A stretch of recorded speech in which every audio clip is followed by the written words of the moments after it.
Lucy was only 9 years old when her life changed forever. The evening before the journey, her mother sat beside her on the small wooden bed.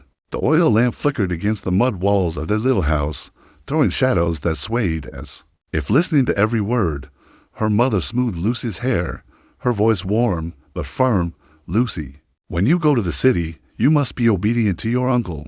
Always listen to him, he is a good man. Be respectful to your elders, like I taught you. Do whatever your uncle says. He is wise." Lucy nodded, not fully understanding the weight of those words. She only knew the city meant tall buildings, sparkling lights, and a chance at a better life. Her mother smiled, though her eyes betrayed sadness.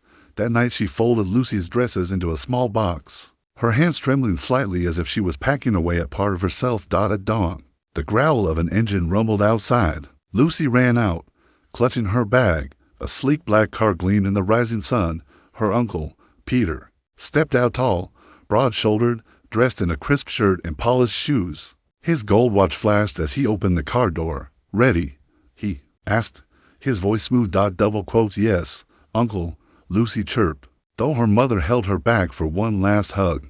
"Please take care of my daughter," her mother said, her eyes misty. "Don't worry, sister," Peter replied with a smile that didn't quite reach his eyes. The car pulled away. Lucy pressed her face against the window, waving until her mother became nothing more than a fading silhouette at the edge of the road. The city unfolded like a dream. Glass towers pierced the sky. Cars zoomed past in endless streams, and billboards lit up even in daylight. Lucy gasped at every sight.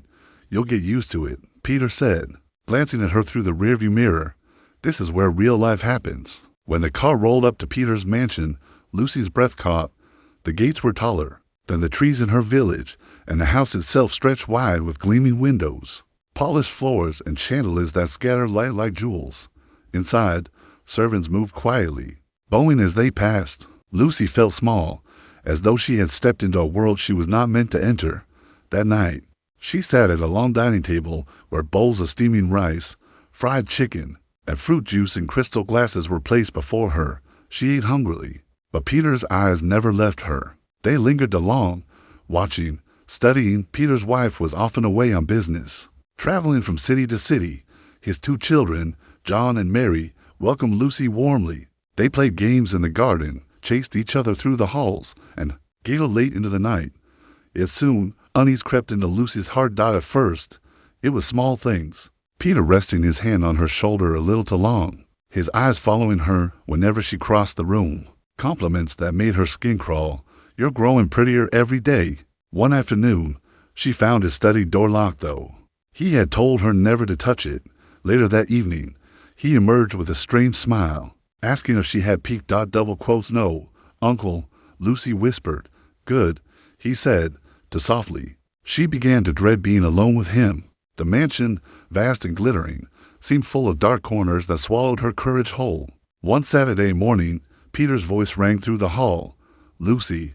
The sound of her name echoed, sharp and commanding. She walked slowly to his room. The curtains were drawn, the air heavy. A flickering screen cast pale light across his face. She caught a glimpse of images she didn't understand but knew instinctively were wrong. He switched the screen off quickly, his eyes narrowing.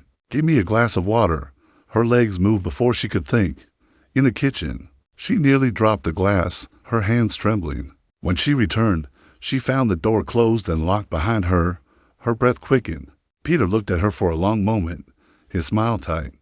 "Your mother told you to do whatever I say. She trusts me. You trust me too, don't you, Lucy?" Lucy's chest rose and fell rapidly. Her mother's words echoed in her head, now twisted into chains she couldn't escape. From that day on, Lucy's world darkened. She avoided being alone with Peter, yet he always found ways to corner her, offering gifts, luring her with promises of sweets, whispering that no one would believe her if she spoke. At night, she lay awake listening to the tick of the grandfather clock in the hallway, each sound like a hammer on her chest. Tears soaked her pillow. John, her cousin, noticed. Once, he knocked on her door. "Lucy, are you crying?" She forced a smile. "No, I'm fine." But her voice cracked, and John lingered at the door, frowning. 2 weeks later, her mother came to the city. The moment Lucy saw her, she ran into her arms. For those few days, Peter kept his distance, hiding behind polite smiles and gestures at dinner. Her mother looked closely at her. "Lucy, are you happy here? Are they treating you well?" Lucy's lips parted. The truth burned at the back of her throat. But then she felt Peter's gaze, sharp as a knife across the table. "I'm fine, Mommy," she whispered. Her mother frowned, but let it go. When she left again, the house seemed to sink deeper into shadow. It was evening when Lucy heard her name. Again, Lucy. Her stomach twisted. She froze in the hallway, clutching a rag she had been cleaning with. Slowly, her legs carried her to his door. "I have plenty of snacks for you," Peter said, his smile spreading. "Come, let's play our usual game." Lucy shook her head, voice trembling. "Uncle, I don't like the game. It hurts." His expression hardened, then softened again with false sweetness. "Don't be silly. It's just between us." Her fist clenched at her sides. And then a knock on the door. "Peter, it's me. Open up." His wife's voice rang clear, impatient. The handle rattled. Peter froze, rage flickering across his face. He turned to the door, unlocked it, and forced a smile. Lucy's heart soared with sudden hope. That night, Lucy lay awake. She realized she could not stay silent any longer. The next afternoon, while John was playing in the garden, she sat beside him. Her voice shook as she whispered fragments enough for him to understand. His eyes widened, his young face pale with shock.